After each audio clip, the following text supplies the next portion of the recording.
ಭಾರತೀಯರಿಗೆ ಪಂಡಿತ್ ಮದನ್ ಮೋಹನ್ ಮಾಲ್ವೀಯರು ಅಪರಿಚಿತರೇನಲ್ಲ. ದೊಡ್ಡ ಹೆಸರು ನಮ್ಮ ಭಾರತ ಇತಿಹಾಸದಲ್ಲಿ. ಅದು ಸ್ವತಃ ವಿದ್ವಾಂಸರು, ಜ್ಞಾನ ಪಿಪಾಸುಗಳು, ಶಿಕ್ಷಣ ಪ್ರೇಮಿಗಳು. ಅವ್ರು ಅಂದ್ಕೊಂಡ್ರು ಕಾಶಿಯಲ್ಲಿ ಒಂದು ಮಹಾ ವಿಶ್ವವಿದ್ಯಾಲಯ ಕಟ್ಟಬೇಕು ಅಂತ ಸಂಕಲ್ಪ ಮಾಡಿಕೊಂಡ್ರು. ಕಲ್ಪನೆ ಮಾಡಿ ಸ್ವಾಮಿ, ಒಂದು ಸಂಸ್ಥೆ ಕಟ್ಟಬೇಕು ಅಂದ್ರೆ ಎಷ್ಟು ಕಷ್ಟ ಇದೆ. ಕೈಯಲ್ಲಿ ಒಂದು ಕಾಸು ಇಲ್ಲದೆ ಒಂದು ವಿಶ್ವವಿದ್ಯಾಲಯ ಕಟ್ಟಬೇಕು ಅಂತ ಹೊರಟಲ್ಲ. ಇವತ್ತು ಕಟ್ಟೋದು ದೊಡ್ಡದಲ್ಲ, ವಿಶ್ವವಿದ್ಯಾಲಯ ಕಟ್ಟೋದು ಹೇಗೆ ಅಂತ ರೂಲ್ಸ್ ಇದೆ, ರೆಗ್ಯುಲೇಷನ್ ಇದೆ, ಹಣಕಾಸು ಇದೆ ಜನರಿಗೆ. ಆದರೆ ಅವತ್ತಿನ ಕಾಲದಲ್ಲಿ ಆದರ್ಶ ಬಿಟ್ಟರೆ ಇನ್ನೇನೂ ಇರಲಿಲ್ಲ. ವಿಶ್ವವಿದ್ಯಾಲಯ ಕಟ್ಟಬೇಕು ಆಗ ಇರಲೇ ಇಲ್ಲ, ವಿಶ್ವವಿದ್ಯಾಲಯಗಳೇ ಇರಲಿಲ್ಲ ಭಾರತದಲ್ಲಿ. ಅಂಥದ್ದು ಸಂಕಲ್ಪ ಬಿಟ್ಟರೆ ಇನ್ನೇನೂ ಇಲ್ಲ. ಹಣ ಅಂತೂ ಅವ್ರ ಕಡೆಯಿಂದ ಭಾಳ ದೂರ. ಪೈಸಾ ಕೂಡಿಸಿದ್ರು, ಎಲ್ಲಿ ಹೋದಲ್ಲಿ ಕೇಳಿದರು. ಹೇಳ್ತಾರೆ, ತಮಾಷೆ ಹೇಳ್ತಾರೆ, ಟ್ರೈನಲ್ಲಿ ಹೋಗ್ತಿರ್ಬೇಕಾದ್ರೆ ಅವ್ನು ಟಿಕೆಟ್ ಇನ್ಸ್ಪೆಕ್ಟರ್ ಬರ್ತಿದ್ನಲ್ಲ, ಟಿಕೆಟ್ ಕೊಡಿ ಅಂತ ಕೇಳಿದರೆ 5 ಪೈಸಾ ಕೊಡಿ ಟಿಕೆಟ್ ಕೊಡ್ತೀನಿ ಅಂತಿದ್ರು ಇವರು. ನಾನು ಯಾಕೆ ಕೊಡಬೇಕು ಅಂತ ಅವ್ನು ಕೇಳಬೇಕು. ಅಲ್ಲಪ್ಪ ಯೂನಿವರ್ಸಿಟಿ ಕಟ್ತೀರ 5 ಪೈಸಾ ಕೊಡೋ ಅಂತ ಟಿ.ಸಿ ಕಡೆಯಿಂದ ಇಸ್ಕೊಂಡು ಹೋಗ್ಬೇಕು. ಈ ಥರ ಯಾರ್ದು ಮುಲಾಜಿಲ್ಲದೆ, ದಾಕ್ಷಿಣ್ಯ ಇಲ್ಲದೇನೆ, ಮನಸ್ಸಿಗೆ ಬೇಜಾರು ಮಾಡ್ಕೊಳ್ಳೋದು ಕಲೆಕ್ಟ್ ಮಾಡ್ತಾಯಿದ್ರು. ಹೋಗಿ ಹೋಗಿ ಹೋಗಿ ಮಾಡ್ತಾಯಿದ್ರು. ಜೋಳಿಗೆ ಹಿಡ್ಕೊಂಡು ಹೋಗ್ಬಿಡ್ತಿದ್ರು. ಶಕ್ತಿಗೆ ಅನುಗುಣವಾಗಿ ಕೆಲವರು ಕಾಣಿಕೆ ಕೊಟ್ಟರು, ಕೆಲವು ಶಕ್ತಿ ಇದ್ದವರು ಕಮ್ಮಿ ದಾನ ಮಾಡಿದರು, ಕೆಲವು ದುಡ್ಡಿನ ಬದಲು ವಸ್ತುಗಳನ್ನು ಕೊಟ್ಟರಂತೆ. ನಮ್ಮ ಮನೇಲಿ ಕೆಲವು ಕುರ್ಚಿ ತೊಗೊಂಡು ಹೋಗ್ರಿ ಅಂದರು. ಕೆಲವು ತಮಾಷೆನೂ ಮಾಡಿದರು. ಫಕೀರ ಅರಮನೆ ಕನಸು ಕಾಣ್ತಾ ಇದ್ದಾನೆ ಅಂದರು. ಮುಖಭಂಗ ಮಾಡಿದರು, ಅವಮಾನ ಮಾಡಿದರು ಜನ. ಅವ್ರು ನನಗೆ ಅಲ್ಲೇ ಅಲ್ಲ ಅಂದರು. ಇದು ಅವಮಾನ, ನನಗೆ ಯಾವುದೂ ಸಂಬಂಧ ಇಲ್ಲ, ಯೂನಿವರ್ಸಿಟಿ ಕಟ್ಟಬೇಕಷ್ಟೇ. ಮಾಲ್ವೀಯರು ಕಂಗೆಡಲಿಲ್ಲ, ಮಾರ್ಗದಿಂದ ಬದಲಾಗಲಿಲ್ಲ. ಮತ್ತಿಷ್ಟು ನಿಶ್ಚಯ ದೃಢ ಮಾಡಿಕೊಂಡು ಅಲ್ಲಿ ಇಲ್ಲಿ ಹೋದರು. ಹಿಂಗೆ ಬೇಡ್ತಾ ಹೈದರಾಬಾದಿಗೆ ಬಂದ್ರಂತೆ. ಅಲ್ಲಿ ದಾನಿಗಳ ಮನೆಗೆ, ಶ್ರೀಮಂತರ ಮನೆಗೆಲ್ಲ ಅಡತಾಕಿದ್ರು. ಲೆಟ್ರ್ ಕೊಡೋದು, ದಯವಿಟ್ಟು ದುಡ್ಡು ಕೊಡಿ, ಎಷ್ಟು ಕೊಡ್ತೀರಿ ಕೊಡಿ ಅಂತ ರಿಸೀಟ್ ಅಲ್ಲೇ ಕೊಡಬೇಕು. ಯಾರೋ ಒಬ್ರು ಕೇಳಿದ್ರಂತ ಅವ್ರಿಗೆ, ಅಲ್ಲ ಸ್ವಾಮಿ ಇಲ್ಲಿ ಬಂದಿದ್ದೀರಿ ಹೈದರಾಬಾದಿಗೆ, ಇವ್ರನ್ನ ಯಾಕೆ ಕೇಳ್ತೀರಿ? ನಿಜಾಮ್ರಿದ್ದಾರೆ, ಪ್ರಪಂಚದ ಅತ್ಯಂತ ಶ್ರೀಮಂತರಲ್ಲಿ ಒಬ್ಬರು ಅವರು. ಅವ್ರ ಮನಸ್ಸು ಮಾಡಿದರೆ ಒಬ್ಬರೇ ನಿಮ್ಮ ಇಡೀ ವಿಶ್ವವಿದ್ಯಾಲಯಕ್ಕೆ ಎಷ್ಟು ದುಡ್ಡು ಬೇಕೋ ಅಷ್ಟು ಒಬ್ಬರೇ ಕೊಡಬಲ್ರಪ್ಪ ಅವರು. ಅಂದರೆ ಜಿಪುಣ ಅಂತ ಹೇಳ್ತಾರೆ, ನೀವು ಹೋಗಿ ಒಪ್ಪಿಸಿದ್ರೆ ಆಗತ್ತೆ ಅಂದರು. ಮಾಲ್ವೀಯರಂದರು, ಪ್ರಯತ್ನ ಮಾಡೋದು ತಪ್ಪೇನಿದೆ, ಹೋಗೋಣ, ಹೇಳೋಣ ನಮ್ಮ ಉದ್ದೇಶ ಹೆಂಗಿದೆ ಅಂತ ಹೇಳೋಣ ಅಂತ ಹೊರಟೇ ಬಿಟ್ರು.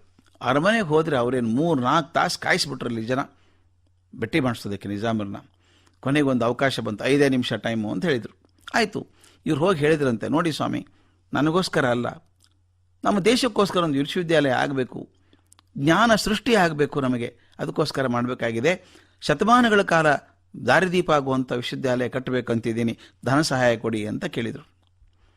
ಆ ನಿಜಾಮ ಮೊದಲೇ ಜಿಪುಣ ಅಂತ ಇದ್ದ. ಜಿಪುಣ ಅಷ್ಟೆಲ್ಲ ಹೊರಟ ಕೂಡ ಹೊರಟವಾಗಿ ಹೇಳಿದಂತೆ, ನಾನು ಏನೋ ಒಂದು ಪೈಸಾ ಕೊಡಲ್ಲ ಇದಕ್ಕೆ, ಹೋಗ್ರಿ ಎಂದಂತ.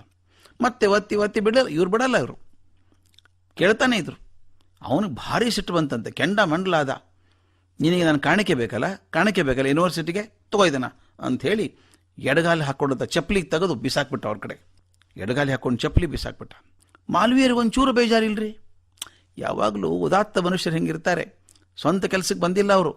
ಅಯ್ಯೋ ಭಾಳ ಒಳ್ಳೇದಾಯಿತು ಸ್ವಾಮಿ ಅಂದರು. ಆ ಚಪ್ಪಲಿ ತೊಗೊಂಡು ಹೋದ್ರು, ಹೊರಟೇ ಬಿಟ್ರು. ನಿಜಾಮಗೆ ಆಶ್ಚರ್ಯ, ಎಲ್ಲ ಇವನ ಚಪ್ಪಲಿ ತೊಗೊಂಡು ಹೋಗ್ಬಿಟ್ನಲ್ಲ, ಇವನು ಏನು ಮಾಡ್ತಾನೆ ಅಂತ ತೊಗೊಂಡು ನೋಡ್ಕೊಂಬನ್ನಿ ಅಂತ ತನ್ನ ಸೇವಕನ ಕಳಿಸಿದ್ರಂತೆ. ಮಾಲ್ವೀಯರು ಏನು ಮಾಡಿದ್ರು ಗೊತ್ತಾ, ಸೀದಾ ಬಂದರು. ಈಗ ಚಾರ್ಮಿನಾರ್ ಇದೆಯಲ್ಲ ಮಾರ್ಕೆಟ್ ಪ್ಲೇಸು, ಅಲ್ಲಿ ನಿಂತ್ಕೊಬಿಟ್ಟು ಕಟ್ಟೆ ಮೇಲೆ ನಿಂತು, ನೋಡಿ ನಿಜಾಮರು ಕಾಣಿಕೆ ಕೊಟ್ಟಿದ್ದಾರೆ, ವಿಶ್ವವಿದ್ಯಾಲಯಕ್ಕೆ ಚಪ್ಪಲಿ ಕೊಟ್ಟಿದ್ದಾರೆ, ಇದನ್ನು ಹರಾಜು ಹಾಕ್ತಾ ಇದ್ದೀನಿ, ನಿಜಾಮರ ಪಾದದ ಮಚ್ಚೆ, ಇದು ಸುಲಭ ಅಲ್ಲ, ಇದು ಅವ್ರ ಕಾಣಿಕೆ, ಇದನ್ನು ಮಾರಿ ಬಂದಂಥ ಹಣ ವಿಶ್ವವಿದ್ಯಾಲಯ ನಿರ್ಮಾಣಕ್ಕೆ ಹೋಗುತ್ತೆ, ಎಷ್ಟು ಕೊಡ್ತೀರಿ? 50 ರೂಪಾಯಿಂದ ಶುರು ಮಾಡ್ತೀನಿ, ಶುರು ಮಾಡಿಬಿಟ್ರು. ಆ ವಿಷಯ ಕೇಳಿದಂಥ ನಿಜಾಮನ ಸ್ನೇಹಿತ ಇದ್ದಾನಲ್ಲ, ವಾಪಸ್ ಓಡೋಗಿ ಹೇಳಿದ, ಸ್ವಾಮಿ ನಿಮ್ಮ ಮರ್ಯಾದೆ ಹರಾಜಾಗಿ ಹೋಗ್ತದೆ, ನಿಮ್ಮ ಚಪ್ಪಲಿ ಹರಾಜು ಮಾಡ್ತಿದ್ದಾನೆ ಮನುಷ್ಯ ಅಂತ. ಕರ್ಸಪ್ಪ ಅವ್ನು ಕರೆಸ್ಬಿಟ್ಟು ಹಣ ಕೊಟ್ಟು ಕಳಿಸಿದ್ರಂತೆ. ಇದು ತಮಾಷೆ ಪ್ರಸಂಗ ಅನಿಸಿದ್ರು ಕೂಡ ಒಂದು ನೆನಪಿಡಬೇಕು ಸ್ನೇಹಿತರೆ, ಸ್ವಂತ ಲಾಭದ ಏನೂ ಅಪೇಕ್ಷೆ ಇಲ್ಲದೆ ಮಾಡಿದಂಥ ಸಮಾಜ ಸೇವೆ ಇದೆಯಲ್ಲ, ಅದಕ್ಕೆ ಭಗವಂತನ ಸಹಾಯ ಖಂಡಿತ ಸಿಗ್ತದೆ. ಮತ್ತು ಅತ್ಯಂತ ಜಿಪುಣರ ಕಡೆಯಿಂದ ಕೂಡ ದುಡ್ಡು ಕೊಡಿಸ್ಕೊಡುತ್ತೆ, ನಿಮಗೆ ಒಳ್ಳೆ ಕೆಲಸ ಮಾಡುತ್ತೆ. ಅದು ಅಲ್ಲದೆ ಇನ್ನೊಂದು ಹೇಳ್ತೀನಿ ಕೇಳಿ, ನನ್ನ ಮಾತಿದೆ ಒಂದು, ಕೈಗೂ ನಾಲಿಗೆಗೂ ತುಂಬ ಹತ್ತಿರದ ಸಂಬಂಧ ಅಂತ.